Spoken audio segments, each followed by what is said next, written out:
पहले का जो पढ़े हैं उसमें कोई दिक्कत?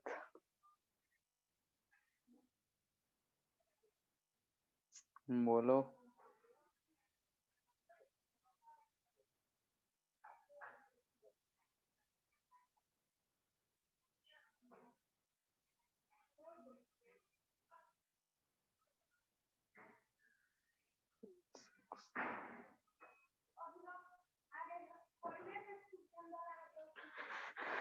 ठीक है, तो हम लोग सेमीकंडक्टर में देख रहे थे ट्रांजिस्टर्स।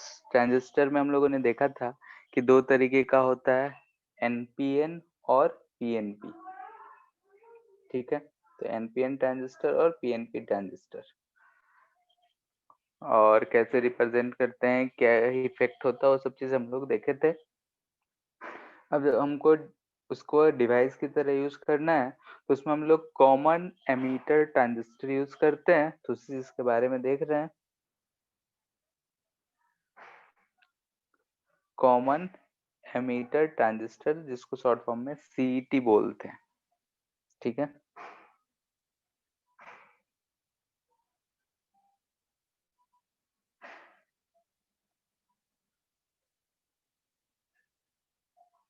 सीईटी। ठीक है, इसका फिगर पहले बना देते हैं।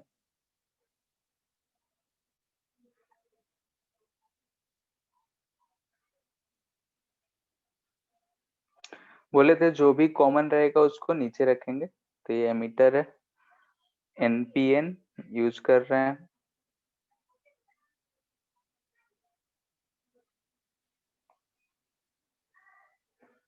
तो एनपीएन ट्रांजिस्टर है, तो ये हो गया हमारा बेस, ये हो गया एमीटर, और ये हो गया कलेक्टर।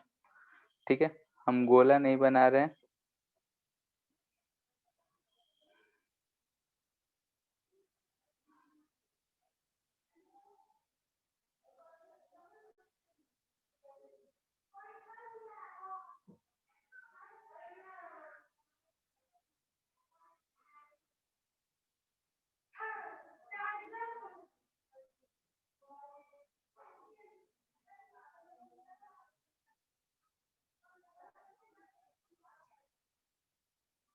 ठीक है, ये एरो लगाने का मतलब कि जो पोटेंशियल है हमारा वो वेरिएबल है। इसको हम वी बी भी बोलते हैं, इसको वी सी सी। ठीक है, ग्राउंडेड है, बी सी सी बोल रहे हैं, इसको बी बी बोल रहे हैं।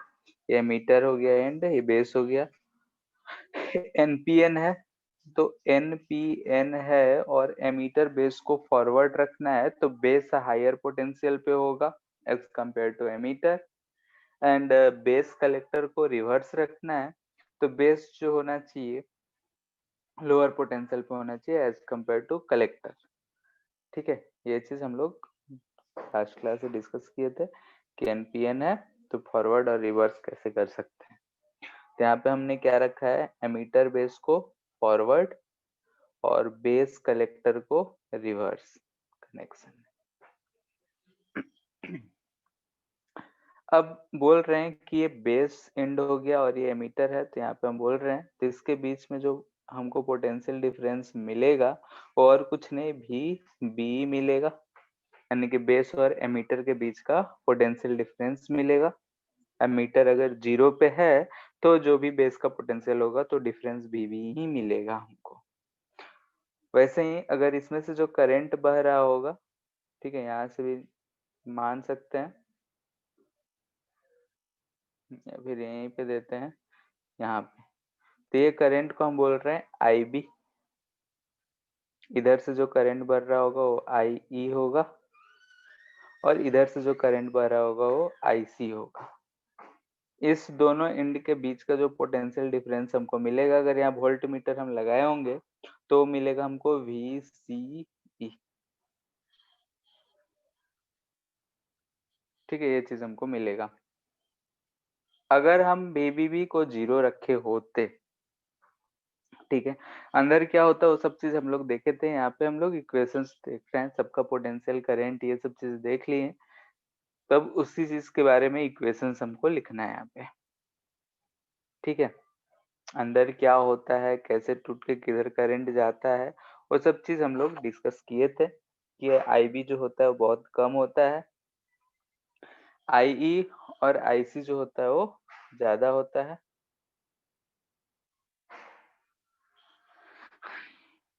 डायरेक्शन उल्टा होगा इसका की तरफ, IB plus IC equal to IE होता है, ये चीज है। अब ये सर्किट को ध्यान से देख लो एक बार।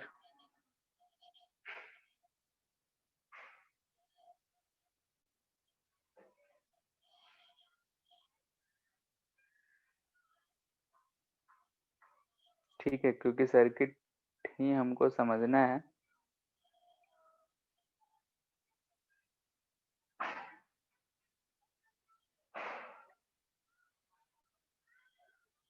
अब यहाँ देख लिए, तब ध्यान से देखो कि अगर अगर हम VBB को, चलो पहले एक इक्वेशन लिख लेते हैं।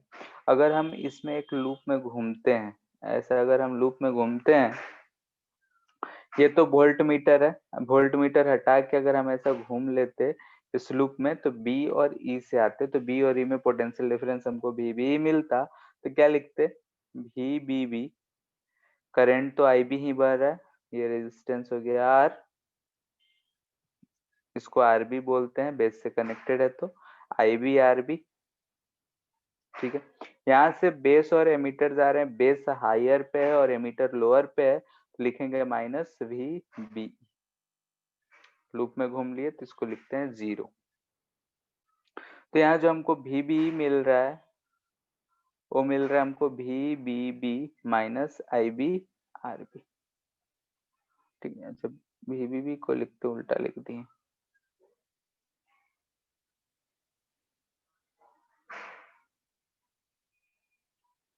ठीक है, ये चीज मिल रहा है।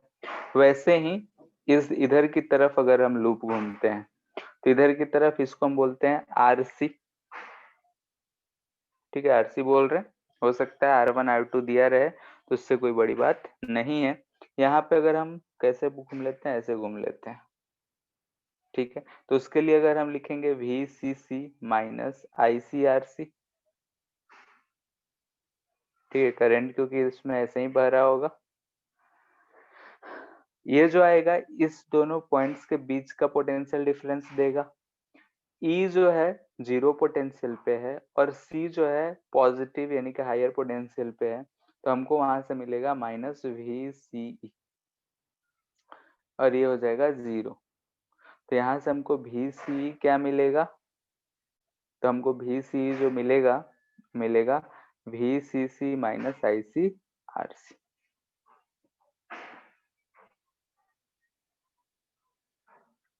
ठीक है, ये चीज है। ये दो इक्वेशंस आए जो हम फिगर देखे थे उससे देखकर। ये इक्वेशन लिखने का पर्पज सिर्फ इतना था, इक्वेशन से हमको थोड़ा ज्यादा अच्छे से समझ में आता है। यहाँ VBB जो है वो V आउटपुट है, V इनपुट है, और ये जो VC हमको मिलता है वो V आउटपुट होता है। ठीक है, क्योंकि हम इसी के क्रॉस में कोई आउटपुट रेजिस्टेंस कनेक्ट करते हैं, तो ये हमारा V इनपुट हो गया, ये हमारा V आउटपुट हो गया।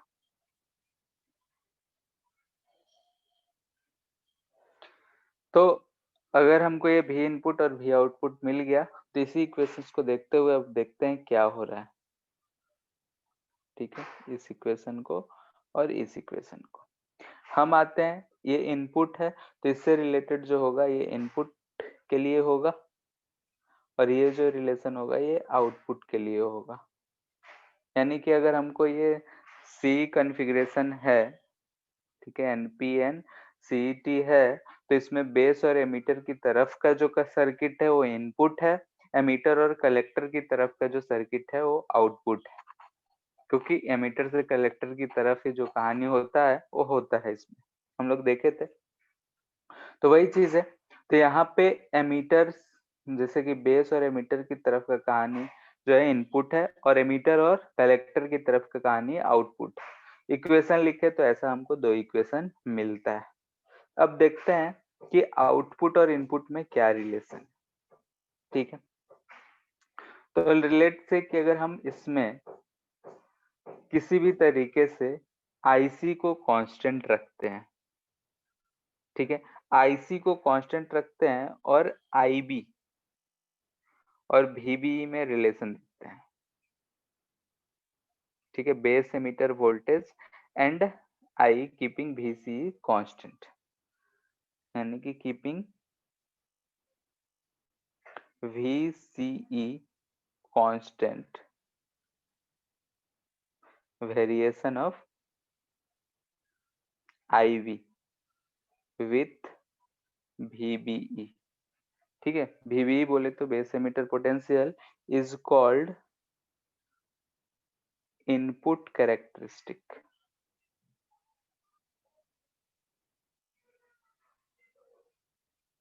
ठीक है, इसको कहते हैं हम लोग इनपुट कैरेक्टरिस्टिक, यानी कि अगर हम IV वर्सेस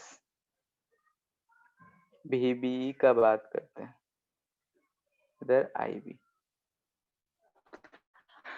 अब कहानी सुनना है।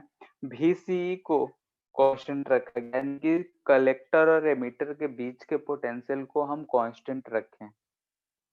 ठीक है, और अगर हम पोटेंशियल और इसके बीच का पोटेंशियल को करें कांस्टेंट रखें, यानी कि इन दोनों के बीच का पोटेंशियल भी कांस्टेंट है, क्योंकि VCE को कांस्टेंट रखे हैं, तो इसमें जो करंट IC बह रहा है वो कांस्टेंट है। IC जो बह रहा है वो कांस्टेंट है। लेट्स से अब हम बोल रहे हैं कि VBE को बढ़ा रहे हैं, यानी कि इसको हम कैसे भी इसको वेरी करके हम VBE को बढ़ा रहे हैं। VBE को बढ़ा रहे हैं तो IB बढ़ेगा, यानी कि पोटेंशियल बिटवीन बेस और एमीटर हम बढ़ा रहे हैं। बेस को हम और ज्यादा पॉजिटिव करते जा रहे हैं, यानी कि हम उसको और ज्यादा बेस एमीटर को और ज्यादा फॉरवर्ड की तरफ हम भेजते जा रहे हैं। उसका रेजिस्टेंस घटेगा और आई बढ़ेगा। लेकिन जब जीरो होगा, अगर ये VBE जीरो रहता तो मिनिमम अगर सिलिकॉन या फिर जर्मेनियम लेते तो 0.7 आता। जर्मेनियम के लिए अगर लिखते तो 0.72, सिलिकॉन के लिए लिखते हैं तो 0.6 0.7 आता है। तो जो वेरिएशन होगा यहाँ से ऐसे शुरू होता है। ठीक है, जैसे जैसे बेस एमीटर का पोटेंशियल बढ़ाते जा रहे हैं, यानी कि हम उसको और ज्यादा फॉरवर्ड करते जाते हैं, फॉरवर्ड में हम पोटेंशियल बढ़ाते जा रहे हैं, तो हम देखते हैं कि फॉरवर्ड कैरेक्टरिस्टिक में ऐसा ही कर्व आता है। सिलिकॉन के लिए लगभग 0.6 से 0.7 के बीच में रहता है, हम 0.6 रिप्रेजेंट करते हैं। ठीक है, एट किसी भी कांस्टेंट, यानी VCE को हम कांस्टेंट रखे हैं, लेट्स से 10 वोल्ट। ठीक है, ये इसको हम क्या रखे हैं, कांस्टेंट, इसको हम वेरी नहीं कर रहे हैं। ठीक है, अगर VCE को बढ़ाएंगे तो ये जो कर्व होगा ऐसा ऊपर की तरफ और ज्यादा शार्प चेंज होता है। ठीक है, यानी कि अलग अलग वैल्यू पे अगर देखेंगे तो अलग अलग तरीके से चेंज होगा। तो ये जो कर्व है इसको बोलते हैं हम लोग इनपुट कैरेक्टरिस्टिक, यानी कि variation of base current with respect to base emitter voltage is called input characteristic. वैसे ही आउटपुट के लिए आउटपुट क्या मिलेगा, तो कीपिंग किसी भी तरीके से वेरी करके हम IB को अगर कांस्टेंट रखें, IB को कांस्टेंट कर दें और वेरिएशन देखें IC with VCE is called output characteristic.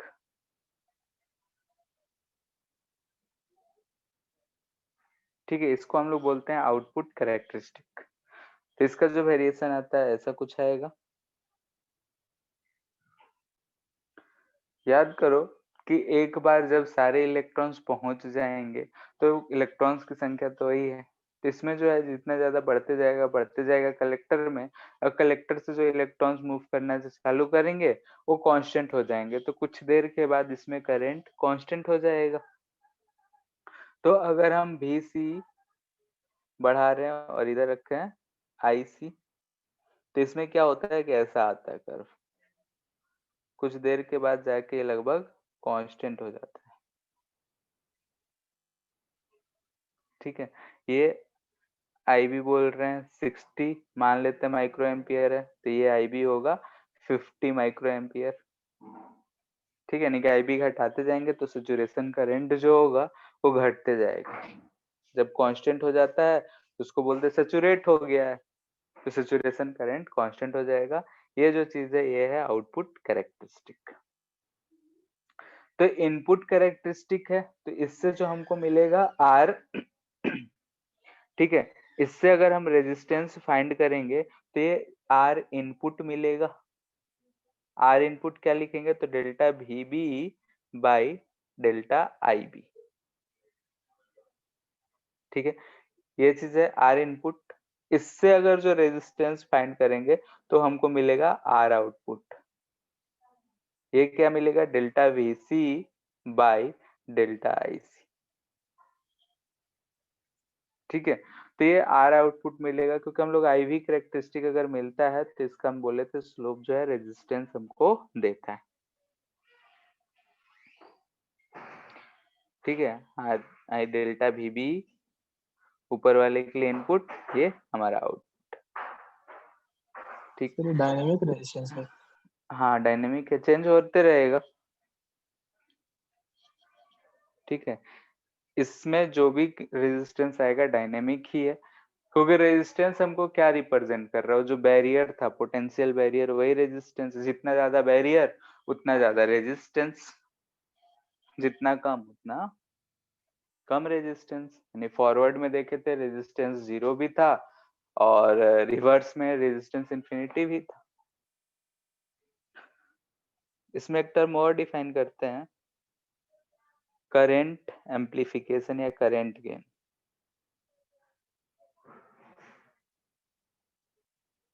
ठीक है, बीटा।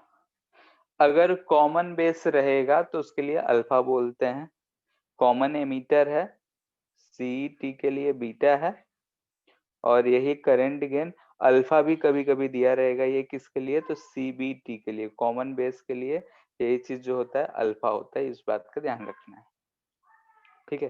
यानी कि कॉमन गेन करंट गेन लिखा रहेगा, कभी बीटा दिखेगा कभी अल्फा, तो बीटा हम रिप्रेजेंट करते हैं करंट गेन सीईटी के लिए, कॉमन एमिटर ट्रांजिस्टर है तो, अगर अल्फा अगर दे रखा है यानी कि कॉमन बेस ट्रांजिस्टर के लिए कह रहा है, तो बीटा जो है हमारा एसी अगर लिख रहे हैं तो I AC output by I AC input, ठीक है। यानी कि ये कुछ नहीं, delta I C by delta I B कहा जा रहा है, क्योंकि आई सी ही जो है आउटपुट है इसमें, और ये आई बी जो है ये इनपुट है।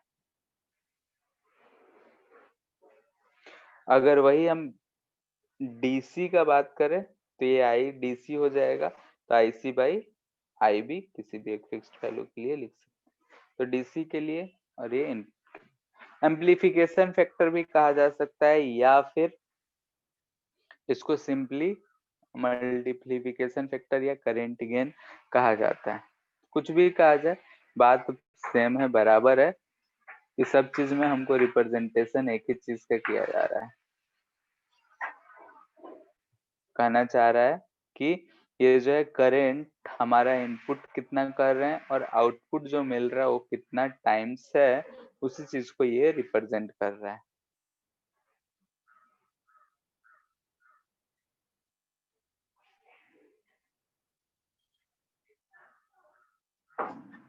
ठीक है। इसी में वोल्टेज का ये तो करंट गेन था, वोल्टेज गेन, ठीक है। वोल्टेज गेन को ए से रिप्रेजेंट किया जाता है, ए वी वोल्टेज गेन, यानी कि we output by we input होगा, ठीक है। अगर एसी लिख रहे हैं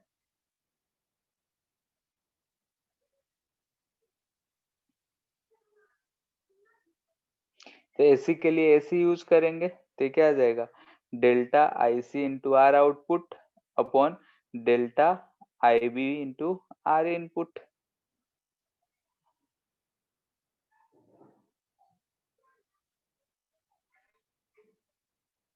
ठीक है। Delta I C by delta I B क्या है, तो बीटा है, ठीक है। ये भी एसी वाला ही है, एसी लिख देते हैं, बीटा एसी, और R output by R input को हम लोग बोल देते हैं रेजिस्टेंस गेन, तो इसको हम ये लिख सकते हैं।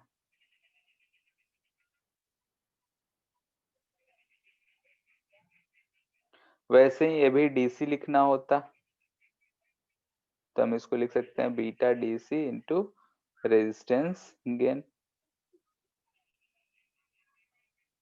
ठीक है, अब एसी बीसी ये चीज आ गया, तो हम नेक्स्ट है पावर, पावर गेन। तो पावर हम जानते हैं क्या होता है, आई इंटू वी। तो पावर गेन का बात हो रहा है, तो करंट गेन इंटू ये पोटेंशियल गेन लिखेंगे, तो ये आ जाएगा कितना, बीटा एसी है तो स्क्वायर इंटू रेजिस्टेंस गेन। ठीक है, एसी के लिए वैसे ही डीसी लिखेंगे तो बीटा स्क्वायर इंटू हो जाएगा। एक चीज और डिफाइन करते हैं, ट्रांस कंडक्टेंस।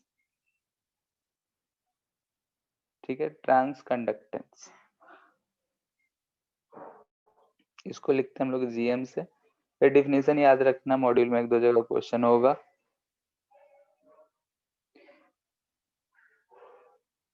जीएम इसको डिफाइन करेंगे हम लोग, delta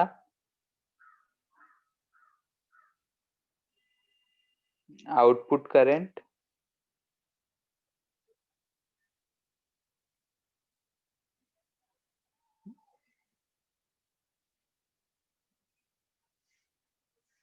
change in input at constant output. ठीक है, इसका डेफिनेशन यही है कि small change in output current with input potential at constant output voltage, इस चीज को बोलते हैं ट्रांस कंडक्टेंस।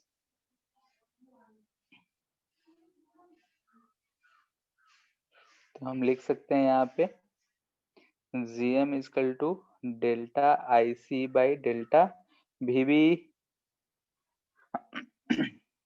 क्योंकि इनपुट यहाँ पे वीबी है। ठीक है, इसको चेंज करके ऐसा लिखा जा सकता है, डेल्टा आई सी बाई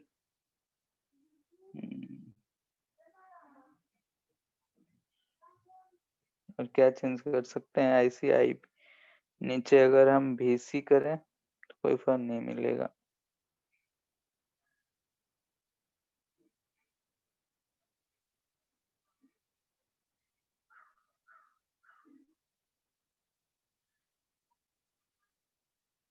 हाँ, इसको ऐसे लिख सकते हैं, डेल्टा आई सी बाई नीचे डेल्टा आई बी लिख देते हैं into delta I B by delta V C B. ठीक है, आई बी से ऊपर नीचे मल्टीपल डिवाइड कर लिए, इससे हमको फायदा क्या मिला, ये बीटा एसी दिख रहा है और ये जो दिख रहा है delta I B by delta इतना। तो हम जानते हैं ऊपर इनपुट वाला देखो क्या मिला है, आर इनपुट, ये चीज मिला है, तो इसका ये रेसिप्रोकल है, तो हम लोग इसको लिख सकते हैं beta by 1 by R input.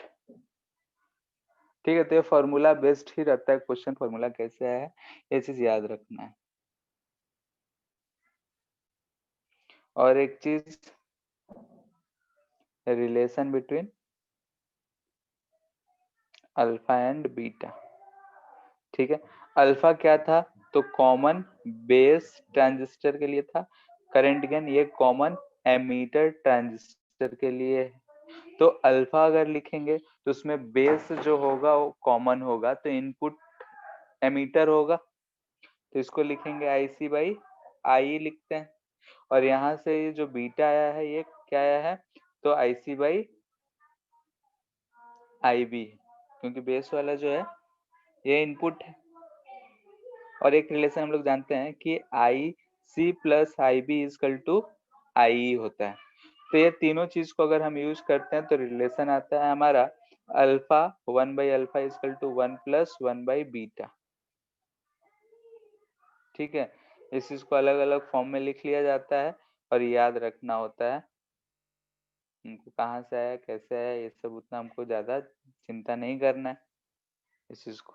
या फिर beta equal to alpha by 1 minus alpha.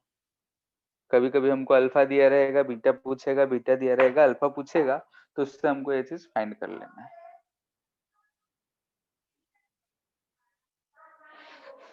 ठीक है, तो ये था हमारा कि अगर इसमें मोस्टली चीज जो है ये फॉर्मूलेज ही है। फॉर्मूला लिख के याद कर लेना। अगर इससे न्यूमेरिकल आता है तो फॉर्मूला बेस्ड रहेगा, कैसे कैलकुलेट करते हैं वो चीज अगर तुमको आता है तो ज्यादा दिक्कत नहीं होगा।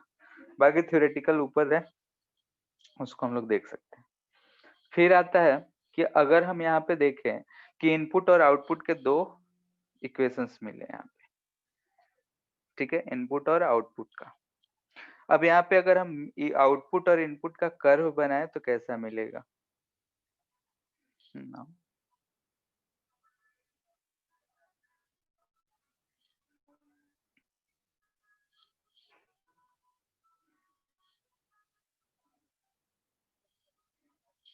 इधर v इनपुट, इधर v आउटपुट। ठीक है, इक्वेशंस फिर से लिख देते हैं। v इनपुट जो आया था वो आया था vb plus ib rb, and v output आया था हमारा vcc माइनस ic rc। ठीक है, अब ध्यान से देखो, इनपुट बढ़ाएंगे तो भी जो रिप्रेजेंट कर रहा है वो बेस और एमिटर के बीच में जो पोटेंशियल डिफरेंस क्रिएट हो रहा है वो है, तो रहेगा ही। आईबी भी बढ़ेगा, जैसे जैसे हम इनपुट बढ़ा रहे थे वैसे वैसे आईबी भी बढ़ेगा ही। अगर आईबी धीरे धीरे बढ़ रहा है तो क्या होगा, आईसी भी बढ़ेगा। इनिशियली अगर हम कोई भी बैटरी नहीं जोड़े होते तो जो चीज होता, मान लेते हैं, तो क्या होता कि डिप्लीशन रीजन फॉर्म कर गया होता और कोई करंट का फ्लो नहीं हो रहा होता। तो इनिशियली जो आउटपुट पोटेंशियल हमको मिलता वही डिप्लीशन रीजन वाला, यानी कि आईसी जीरो होता, आईबी जीरो तो आईसी भी जीरो, भी आउटपुट वीसीसी के बराबर मिलता।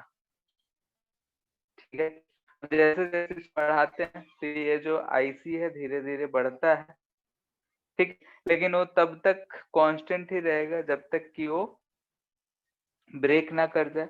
भी इनपुट बढ़ाएंगे तो जब तक कि पोटेंशियल बैरियर रहेगा तब तक तो करंट बहेगा नहीं, तो अब तक तो ये कांस्टेंट रहेगा। इनपुट बढ़ाते जाएंगे कांस्टेंट रहेगा, लेकिन उसके बाद तेजी से घटेगा। फिर हमने देखा था कि आईसी जो होता है जाके कांस्टेंट हो जाता है, सेचुरेट हो जाता है, तो उस समय हमको आउटपुट फिर से हमको एक कांस्टेंट वैल्यू मिलेगा। तो जो आउटपुट वर्सेस इनपुट का कर्व मिलता है ऐसा कुछ मिलता है। हमको यहाँ पे 3 रीजन मिल रहा है। ठीक है, इधर सेचुरेशन है, सेचुरेशन यानी कि आईसी कांस्टेंट हो जा रहा है, आईसी कांस्टेंट यानी कि भी आउटपुट कांस्टेंट। ये जो रीजन है ये एक्टिव रीजन है। ठीक है, तो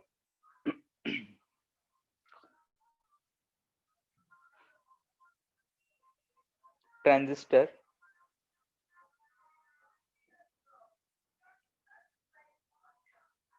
चलो इसी में पहले देखते हैं फिर लिखते हैं। Transistor as amplifier.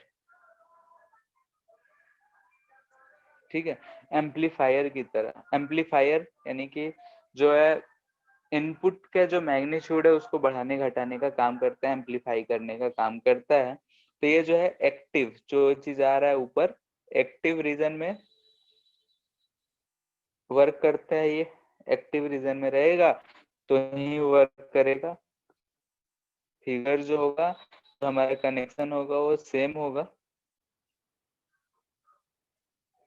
वही फिर से बना रहे हैं ऐसा कुछ।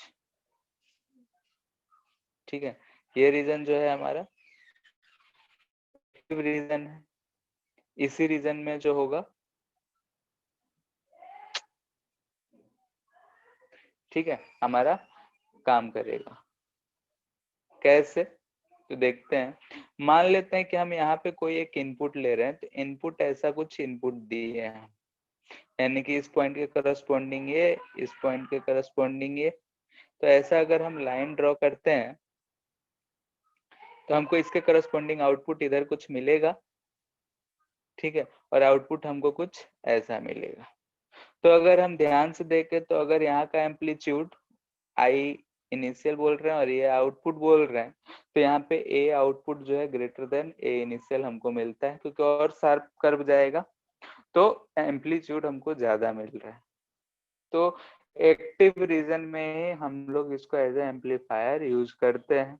जो भी सर्किट था ऊपर वही सेम सर्किट होता है, सेम फंक्शन सब कुछ रहता है, लेकिन हमको यूज करना होता है तो हम इसको यूज करते हैं एक्टिव रीजन। फॉर एम्पलीफिकेशन ये एक्टिव रीजन में यूज होता है। एक्टिव रीजन में रहेगा तो एम्पलीफाई हो जाएगा। एम्पलीफिकेशन फैक्टर ये सब चीज क्या होता है वो सारी चीज हम लोग ऊपर लिख चुके हैं। कितने बार एम्पलीफाई होगा, करंट कितना एम्पलीफाई होगा, वोल्टेज कितना एम्पलीफाई होगा। तो वोल्टेज गेन जो है वही हमको परसेंटेज ही दे रहा है, तो हमको एम्पलीफिकेशन ही दे रहा है। तो ये चीज हम बोल रहे हैं कि अगर ट्रांजिस्टर को एज एम्पलीफिकेशन यूज करना है, एम्पलीफायर यूज करना है, तो हम उसको एक्टिव रीजन में यूज करते हैं। नेक्स्ट है ट्रांजिस्टर एज स्विच। ठीक है, ट्रांजिस्टर को हम स्विच की तरह कैसे यूज कर सकते हैं। तो अगर हम ऐसा देख रहे हैं, हम ऐसा कर ले, ऐसा बनाए इस चीज को कि तुरंत ही ऐसा आए, तुरंत ही सेचुरेट हो जाए, यानी कि ये हमको लगभग एक ही पॉइंट मिले। ठीक है, तो एक ही पॉइंट मिले तो यहाँ पे हमको भी आउटपुट ज्यादा दिख रहा है भी इनपुट। ठीक है, और यहाँ पे करंट जो है, यानी कि यहाँ पे हमको करंट क्या मिल रहा था, जीरो। आउटपुट करंट जीरो था और यहाँ पे ये कांस्टेंट था आईसी के बराबर। यानी कि अगर ये हमारा भी इनपुट है तो हम इसको एज अ स्विच यूज कर सकते हैं कि अगर यहाँ पे ये कोई मान लेते हैं कि 10 वोल्ट या कुछ भी आता, तो 10 वोल्ट से कम रहेगा तो करंट जीरो, 10 वोल्ट से ज्यादा रहेगा तो करंट होगा। तो इसी पर्पस को हम लोग यूज करते हैं एज अ स्विच। ठीक है, स्विच के लिए अगर हमको यूज करना है तो सेचुरेशन रीजन और कट ऑफ रीजन, इस रीजन को बोलते हैं कट ऑफ। ठीक है, तो कट ऑफ और सेचुरेशन रीजन हम लोग यूज करते हैं फॉर स्विच।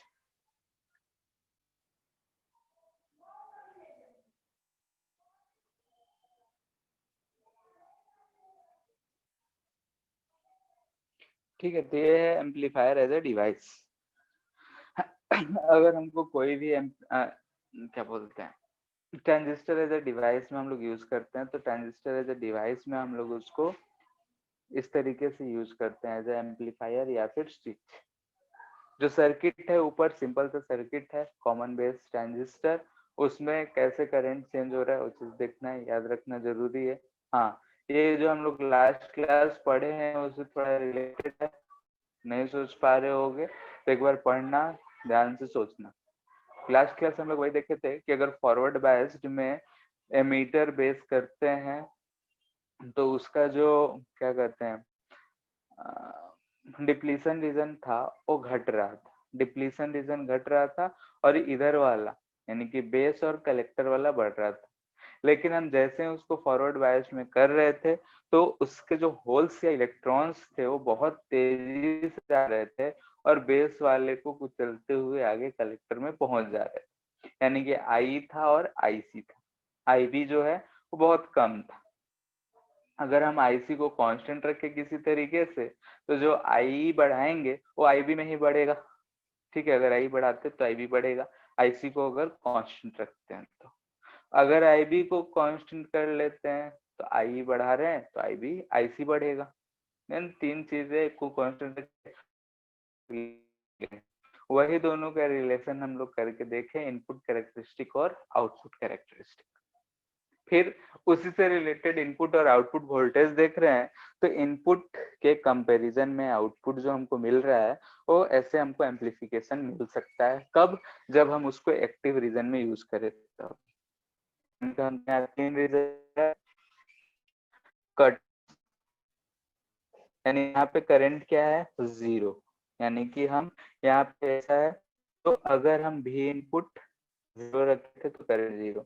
लेकिन धीरे धीरे अगर हम बढ़ा रहे हैं तो जब तक कि फॉरवर्ड वाला जो है वो ब्रेक नहीं कर जाता है डिप्लीशन रीजन, तब तक तो करंट 0 ही रहेगा आईसी। तब तक तो जो करंट है आईसी वो 0 ही रहे, क्योंकि मान लेते हैं ऐसा हम बनाए थे, ये अगर ब्रेक नहीं किया तो ये इलेक्ट्रॉन्स इधर जाएंगे ही नहीं, आईसी 0। तो इसीलिए आईसी जो है यहाँ तक कोई वैल्यू तक 0 होता है। ये अगर वैल्यू लिखा जाए तो 0.6 आता है सिलिकॉन के लिए, ठीक है। सिलिकॉन के लिए ये 0.6 वोल्ट आता है, उस वोल्ट के बाद ये टूट पाता है, ठीक है। और बढ़ाते जाए बढ़ाते जाए बढ़ाते जाए तो एक समय आएगा जब ये आईसी जो हो जाएगा कांस्टेंट हो जाएगा, नहीं देख रहे थे ऐसा कर्व जा रहा था। तो आईसी जब constant,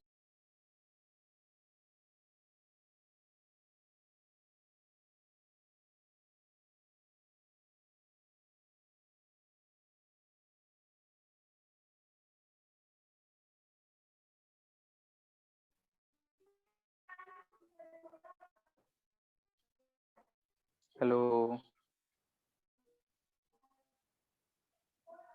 yes sir. Hello yes sir.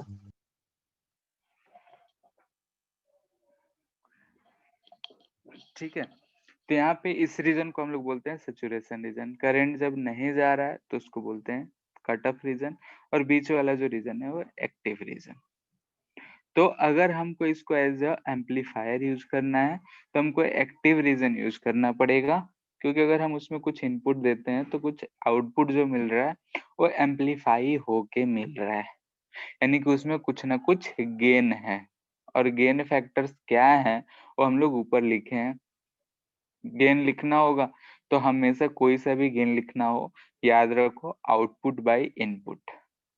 Current gain beta इसके लिए देखे थे, तो करंट आउटपुट अपॉन इनपुट, हर जगह गेन के लिए वही चीज है। पावर में भी power output upon power input, ठीक है। तो वो चीज अगर एम्पलीफाई करके हमको दे रहा है तो इसलिए हम लोग इसको बोलते हैं एम्पलीफायर, ठीक है। जैसे वॉल्यूम, जैसे माइक में लगा होता है ये सब चीजें, कि हम लोग धीरे से बोलते हैं तो तेज सुनाई देता है। रियल लाइफ में ये ऐसा कुछ होता है, ठीक है, देखे होगे ऐसे तीन ब्लैक कलर का होता है छोटा सा, और तीन निकला हुआ रहता है, ऐसा देखे हो, छोटा सा एकदम। Hello, yes sir.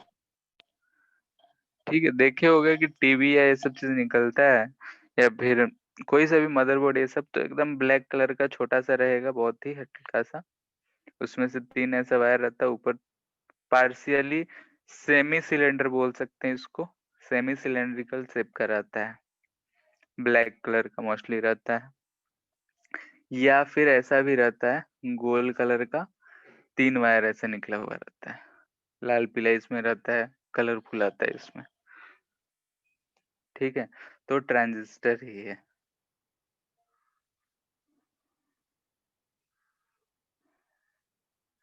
ठीक है। तो ट्रांजिस्टर को एज ए स्विच अगर हमको यूज करना है तो स्विच के लिए हम कट ऑफ और सेचुरेशन रीजन यूज करते हैं, यानी कि ऐसा हम लोग डिवाइस तैयार करते हैं कि इसका ये जो एक्टिव का रेंज है वो बहुत कम आए, तब हमको दिखेगा कि एक लगभग कम ही रेंज, जैसे हो सकता है कि वी आ जाए, कि 15 से 10 ऐसा कुछ भी आ जाए। तो उससे कम वोल्टेज रहेगा तो ऑफ रहेगा, उससे ज्यादा रहेगा तो ऑन रहेगा। तो ये चीज हमको ऑटोमेटिक स्विच में काम कर जाता है, कि अगर पोटेंशियल इससे ज्यादा बढ़ गया तो बंद हो जाएगा, या फिर पोटेंशियल ज्यादा बढ़ गया तो चलेगा, कम हो जाएगा तो बंद हो जाएगा। तो ऐसे ऑटोमेटिक स्विच में इसको हम लोग काम ले लेते हैं, ठीक है। एक चीज और, कि ये पिछले साल से ही 12th के बोर्ड सिलेबस से ट्रांजिस्टर हटा दिया गया है, ठीक है। लेकिन नीट में नहीं हटा हुआ था तो इसलिए हम लोग पढ़ लिए, लेकिन बोर्ड में नहीं है, और इस साल भी शायद डिलीटेड पोर्शन में ही है। पिछले साल हटा ही दिया है तो डिलीटेड क्या मतलब है, ठीक है। तो बोर्ड के लिए ट्रांजिस्टर हट चुका है बोर्ड से, ठीक है। हाँ, लेकिन नीट में पढ़ना है तो इस चीज को ध्यान में रखना है, ठीक है।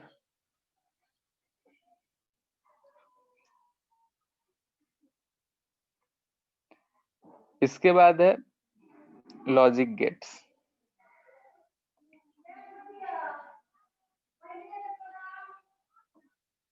ये है बोर्ड में,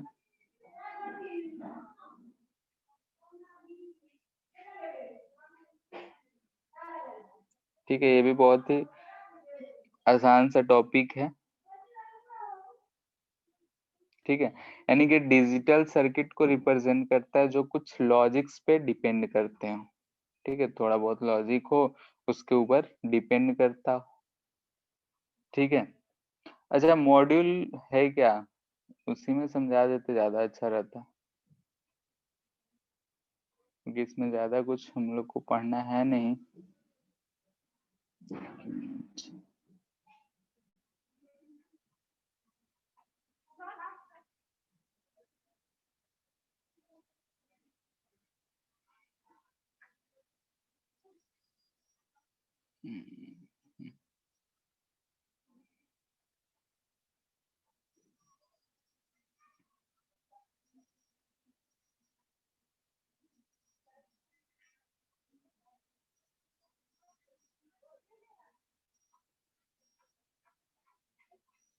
सेमीकंडक्टर वाला ये कब आया था मॉड्यूल, याद है क्या किसी को?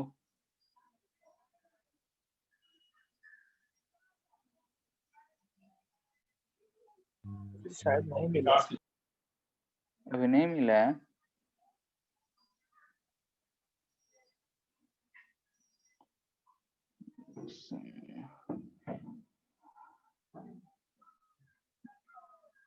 सेमीकंडक्टर नहीं मिला है,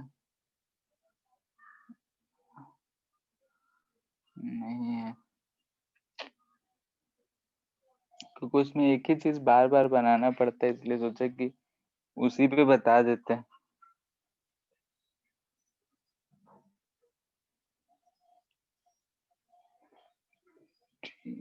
देखते हैं।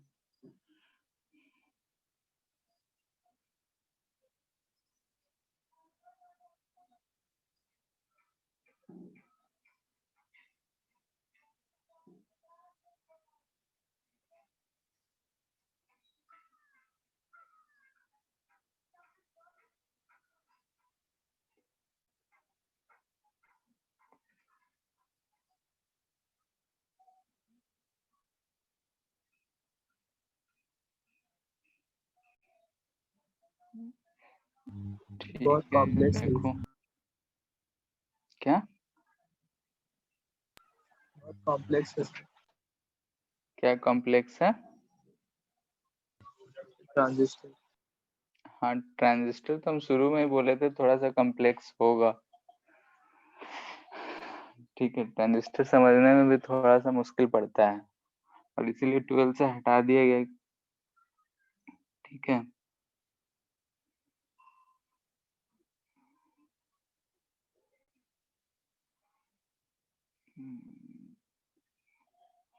देखते हैं, लॉजिक गेट स्क्रीन पे दिख रहा है। Yes sir. इतना ही है क्या?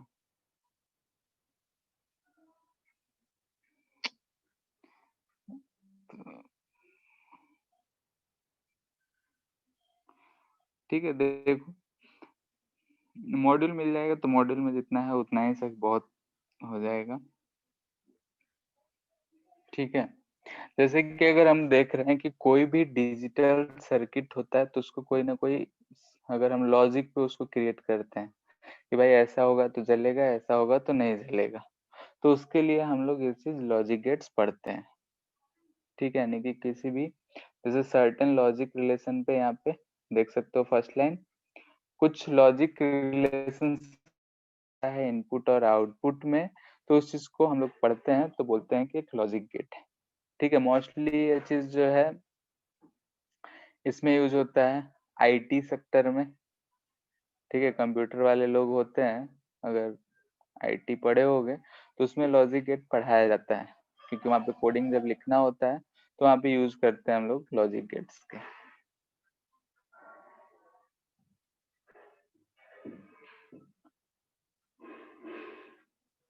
ठीक है, तो वही चीज है, इसमें क्या क्या लॉजिक होते हैं, तो हम लोग 2-3 तरह के लॉजिक्स देखते हैं।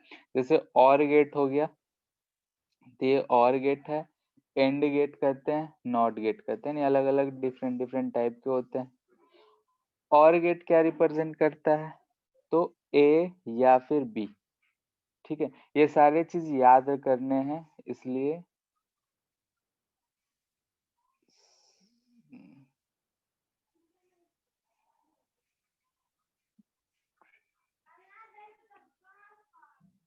स्क्रीन पे लिखने के लिए क्या करना पड़ेगा, ये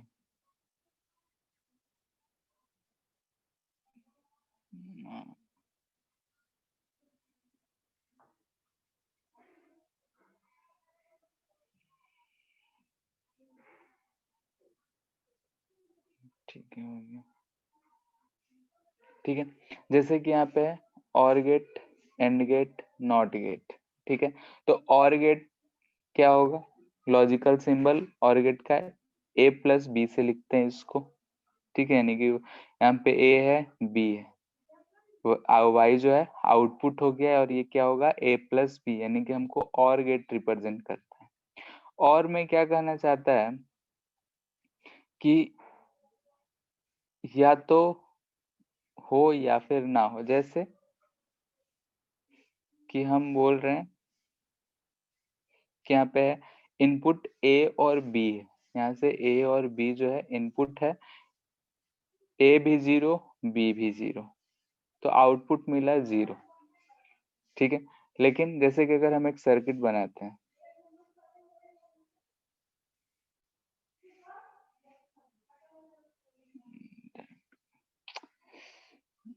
ठीक है, हाँ से ठीक है, एक सर्किट बनाते हैं,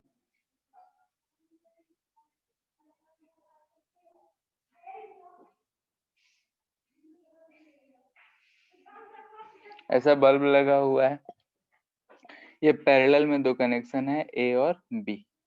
ठीक है, ओपन मतलब 0, क्लोज मतलब 1। ठीक है, ये हमारा लॉजिक है। तो हम यहाँ से बोल रहे हैं कि ए ओपन है यानी कि 0 है, ये भी ओपन है यानी कि 0 है, तो बल्ब जलेगा, नहीं जलेगा, तो आउटपुट 0। अगर हम इसको बंद कर दे, इसको ओपन रखें या फिर इसको ओपन, तो 0 1, तो आउटपुट मिलेगा, जलेगा, हाँ। वैसे ही ये चीज है, दोनों को भी बंद रखते हैं तब भी हमको जलता हुआ मिलेगा। तो ये चीज हमको रिप्रेजेंट कर रहा है और गेट, यानी कि और गेट क्या रिप्रेजेंट कर रहा है कि अगर हमारा इनपुट 2 है, दोनों में से अगर कोई भी एक वर्किंग हो तो हमको आउटपुट कुछ ना कुछ मिल जाएगा। तो ये लॉजिक जो है इसको बोलते हैं और गेट, यानी कि ए या फिर बी में से कोई भी वर्किंग। लिखने का तरीका क्या होगा, तो ए प्लस बी।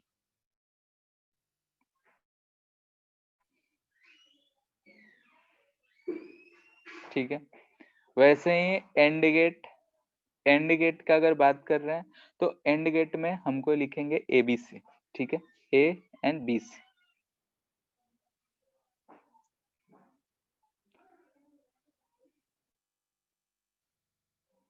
ठीक है, अब जैसे देखते हैं कि यहाँ पे ये फिगर ऐसा रिप्रेजेंट, ये सिंबल भी याद रखना है कि ए इसका ऐसा रिप्रेजेंटेशन होता है, आउटपुट वाई मिला, ए इंटू बी लिखते हैं, बीच में डॉट रहता है, ए डॉट बी। ये चीज रिप्रेजेंट कर रहा है हमको एंड गेट का।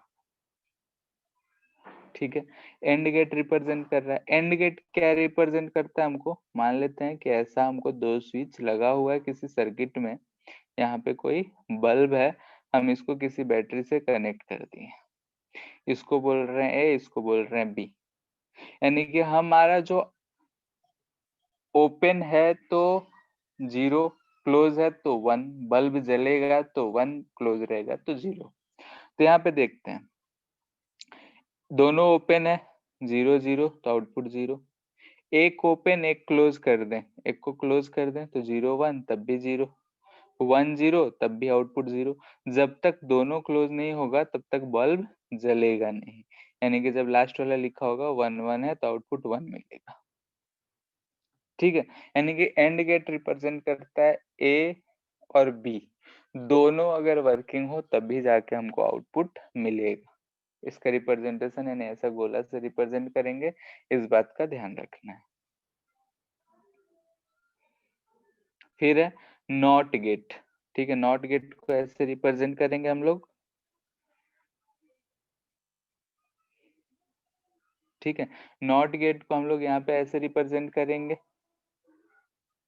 यानी कि दिख रहा है सिंपल सा, ए है एक ट्रेंगल है, बी एक गोला है, नॉट है वाई। ठीक है, नॉट ये कैसे रिप्रेजेंट किया जाएगा, तो ए पे एक बार अगर ड्रॉ कर दिया जाए तो रिप्रेजेंट कर रहा है कि ये नहीं है, यानी कि इनपुट है हमारा 0 तो आउटपुट मिलेगा 1, 0 का 1, 1 का 0, यानी कि हमेशा अपोज करेगा। ये कहेगा कि नहीं यही होगा तो आउटपुट होगा, नहीं ये नहीं होगा। ठीक है, तो इसको बोलते हैं नॉट गेट। तो और गेट होता है A plus B, and gate होता है A dot B, not gate होता है बार। यही 3 मेन गेट होते हैं और इससे रिलेटेड 2-3 गेट्स और होते हैं। ठीक है, ये फॉर्मूलेज मतलब कैसा है, ये वाला जो ड्रॉ कर रहे हैं इसको बोलते हैं ट्रूथ टेबल। ठीक है, ट्रूथ टेबल बहुत ही आसान टॉपिक है ये, बस याद रखना पड़ता है। अब यहाँ पे कुछ कॉम्बिनेशंस दे रखा है, ये कॉम्बिनेशंस नैंड गेट। तो नैंड गेट क्या है, ठीक है, तो यहाँ से नैंड गेट क्या है, तो नैंड गेट होता है नॉट प्लस एंड। ठीक है, नैंड गेट यानी कि नॉट प्लस एंड, उसको बोलते हैं नैंड गेट। देखो यहाँ पे क्या लिखा है, y जो है a प्लस बी उसका नॉट, अच्छा ये तो नॉर हो गया, यहाँ पे a का नॉट, यानी कि यहाँ पे हमको आउटपुट क्या मिलेगा a बार, यहाँ पे आउटपुट क्या मिलेगा b बार। ये फिर से एंड गेट का ही है, तो यहाँ से हमको मिलेगा a बार प्लस एंड है ना, डॉट मिलेगा।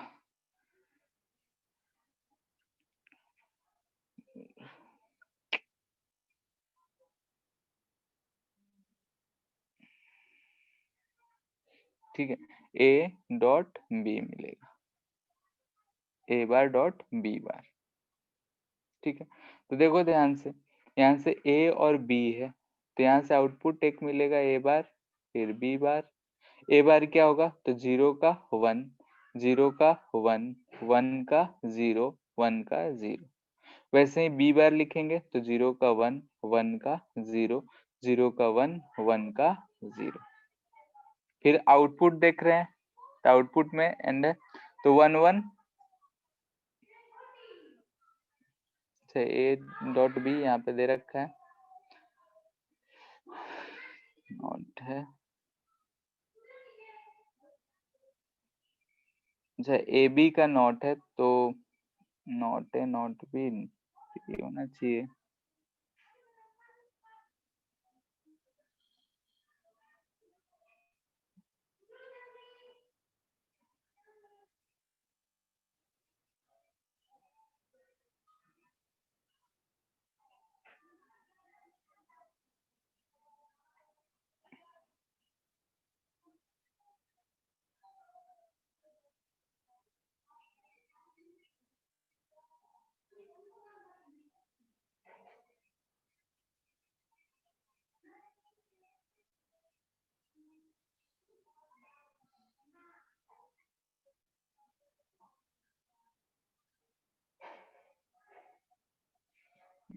ठीक है, नैंड गेट ए बी, ठीक है, इसमें उल्टा फोटो दे रखा है। ठीक है, नैंड गेट ऐसा रहता है, ये ए बी का ये नॉट, तो वाई जो आएगा ए एंड बी उसका नॉट। ठीक है, तो ये ए है बी है, इसका अगर हम ए बी देख रहे हैं तो ए बी का आउटपुट क्या मिलता, ए एंड बी का, तो 0 0 है तो 0, 0 1 है तो 0, 1 0 है तो 0, 1 1 है तो 1। इसका अब ये जो है नॉट है, इसका नॉट है तो 0 का आंसर 1, 0 का 1, 0 का 1, 1 का 0। इसको बोलते हैं हम लोग नैंड गेट। ये इसका सिंबल होता है, ऊपर थोड़ा पता नहीं कैसे बना रखा है। ठीक है, तो नैंड गेट जो होता है, नैंड गेट इस तरीके से रिप्रेजेंट करते हैं, ये रिप्रेजेंट करता है नॉट प्लस एंड, तो उसको बोलते हैं हम लोग नैंड गेट। वैसे ही नॉर गेट, ठीक है, नॉर गेट, नॉर गेट को हम लोग ऐसे रिप्रेजेंट करते हैं, ये क्या रिप्रेजेंट कर रहा है कि ए बी है और थोड़ा ऊपर, ठीक है, ठीक है, तो यहाँ से ए बी है, ये ऊपर वाला फिगर दिख रहा है, चलो बना देते हैं,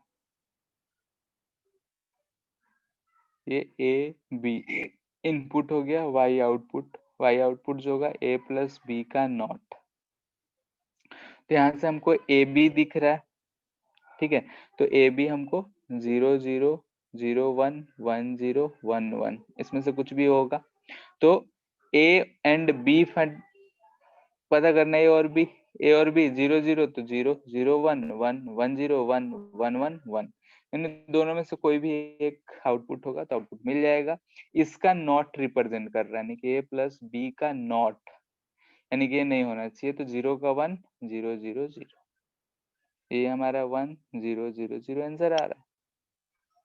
ठीक है, तो सिंपल सा है, सिंपल ट्रिक, यानी कि इसमें सिंबल्स याद करने बहुत जरूरी। डायरेक्टली सिंबल बोलता है कि क्या आएगा फाइनली। क्वेश्चन 4-5 सर्किटें दे देगा, बोलेगा आउटपुट बताओ, तो ट्रूथ टेबल तुरंत बना लेना है, जैसे जैसे चेंज होते जा रहा है वैसे वैसे करते जाना।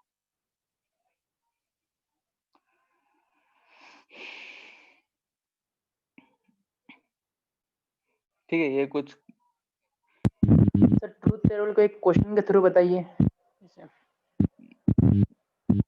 ट्रूथ टेबल जैसे यही चीज हो गया जो हमें ए बी बाई डैश से लिख रहे हैं ना, वही चीज हो गया। जैसे देख लेते हैं, कोई दिया है, ये सारे फॉर्मेशन, ये सारे उसी के बेस्ड पे हैं, ये सारे दे रखा होगा बुक, कोई भी बुक उठाओगे या फिर मॉड्यूल दिया है उसमें भी ये सारे सिंबल्स को याद रखना है। ये बुलियन एक्सप्रेशन होता है, तो बुलियन एक्सप्रेशन हम लोग के लिए उतना काम का नहीं है क्योंकि मैथमेटिक है, जैसे कि ये बुलियन अलजेब्रा करके मैथ्स में पढ़ना होता है, तो हमारे उतने काम का नहीं है। क्यूमुलेटिव लॉ, एसोसिएटिव लॉ, फिर भी दे रखा है, पढ़ने को पढ़ सकते हो। ठीक है, जैसे एक ये क्वेश्चन दे रखा है, तो इसमें तो बुलियन ट्रूथ टेबल का काम नहीं है।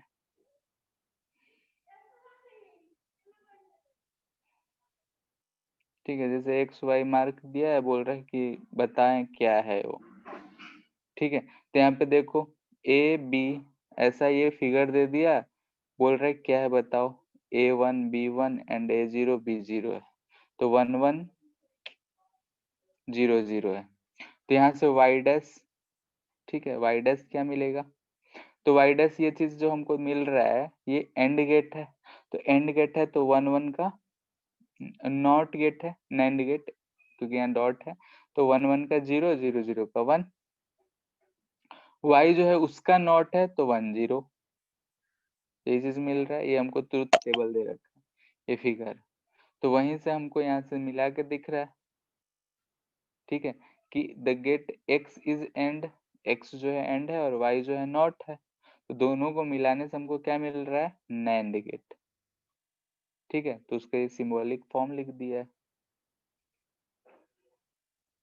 ये जो हम लोग फिगर ड्रॉ कर रहे हैं उस चीज को बोलते हैं हम लोग लॉजिक, मतलब कि ट्रूथ टेबल। जैसे एग्जांपल हम कराते हैं, जैसे मान लेते हैं कैसा दे रखा है। ठीक है, मॉड्यूल हमको लगा था कि मिल गया है,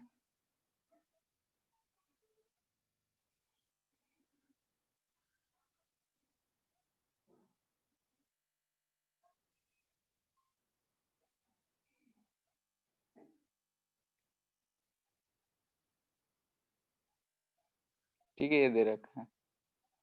ठीक है, ये ए बी इनपुट हो गया, वाई आउटपुट हो गया, तो हमको बोलेगा कि बताओ क्या है, टोटल क्या बन रहा है।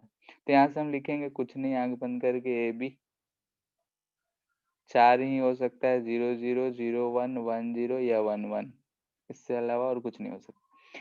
यहाँ से कुछ भी जोड़ा हुआ रहे, मान लेते हैं कि यहाँ पे भी ऐसे जोड़ दे, मतलब सिंबल याद रहने चाहिए कि कौन सा जोड़ा है, जैसे ये और हो गया, इसके बाद कुछ और जोड़ दे, फिर कुछ और जोड़ दे, ऐसा करके कुछ भी दिया रहे, तो हम तुमको लाइन वाइज लाइन बढ़ते जाना है। ए बी लिख दिए, यहाँ से हमको ये क्या आउटपुट मिलेगा, तो ये हमको मिल रहा है नैंड गेट। तो नैंड गेट में क्या होता है, ठीक है, नैंड गेट है, ये क्या है, नैंड है, तो हमको पहले एंड निकालना पड़ेगा। तो एंड के लिए ए एंड बी, तो ए एंड बी निकाल ली, तो एंड बी 0 0 के लिए 0, 1 0 के लिए 0, इसके लिए भी 0, इसके लिए भी। अब इसका नॉट है, तो ये ड्रॉ कर लिए, तो यहाँ से इसका नॉट 1 1 1 0, फिर हमको मिल रहा है इसका भी नॉट है, तो ए डॉट बी का नॉट नॉट, ये हमको सिंपली ए डॉट बी मिलता है।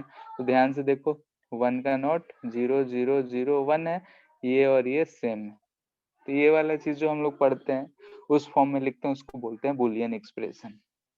मैथ्स में बताया जाता है, हम लोग को सिंपली जो जो एक्सप्रेशन है 2 4 याद रखने हैं, ठीक है।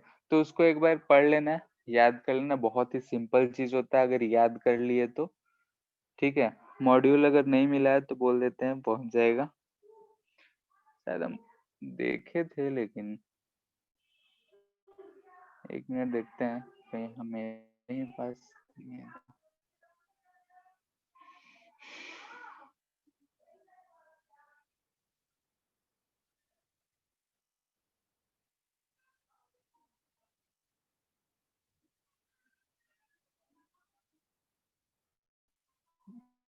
ठीक,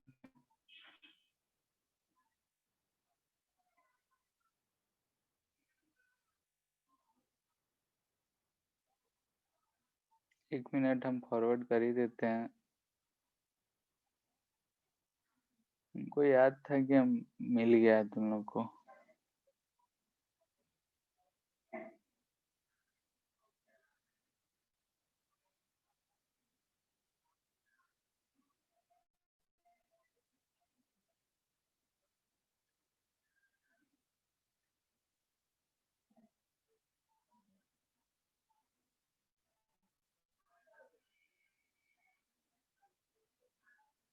ठीक है, गया सेमीकंडक्टर का, एक बार इसको भी पूरा बुकलेट पढ़ लो, कहीं कहीं फॉर्मूला इसमें कुछ ज्यादा दे रखा है, तो उसको पढ़ लेना है और मॉड्यूल को खत्म करो, ठीक है।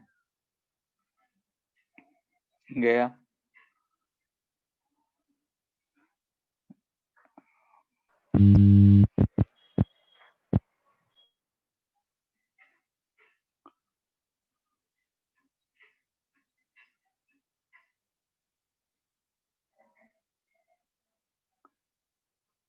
ठीक है। लॉजिक गेट पेज नंबर 47 पे दे रखा है,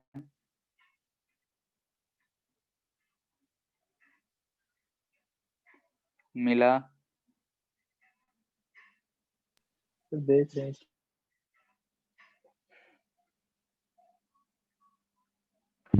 सर मिल गया। ठीक है, पेज नंबर 47 पे दे रखा है, तो इसको जाके क्या है उसको पढ़ लेना, इतना से ज्यादा हम लोग को जानना भी नहीं है, याद रखना, सिंबल इम्पोर्टेंट है, और इसको पढ़ के आज ही खत्म कर लो। एक्सरसाइज एक ही एक्सरसाइज होना चाहिए, 36 क्वेश्चन है, आराम से हो जाएगा, इसको बना लो, और डाउट होगा तो पूछ लेना, ठीक है।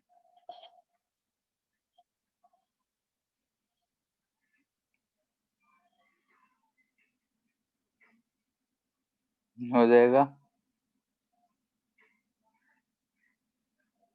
और पहले इसी को खत्म कर लेना लॉजिक गेट, उसके बाद सेमीकंडक्टर वाला एक्सरसाइज 1 से बनाना शुरू करो, ठीक है। संडे तक खत्म हो जाना चाहिए, जहाँ तक क्वेश्चन है होगा नहीं, 200 के आसपास होगा, और मोस्टली जो होगा थियोरेटिकल होगा। अगर तुमको कहानी की तरह याद है सब कुछ तो 60% क्वेश्चन तो ऐसे ही कर लोगे। ठीक है, ठीक है, फिर आज के लिए इतना ही। ठीक है सर। ठीक है, लॉजिक गेट एक बार पढ़ना। ठीक है, अगर नहीं समझ में आएगा तो फिर से बोलना, बता देंगे। और वैसे उसमें कुछ करना है नहीं, सिंबल्स याद करने हैं क्या रिप्रेजेंट करता है, अगर वो याद है तो उसमें कुछ भी नहीं रखा है।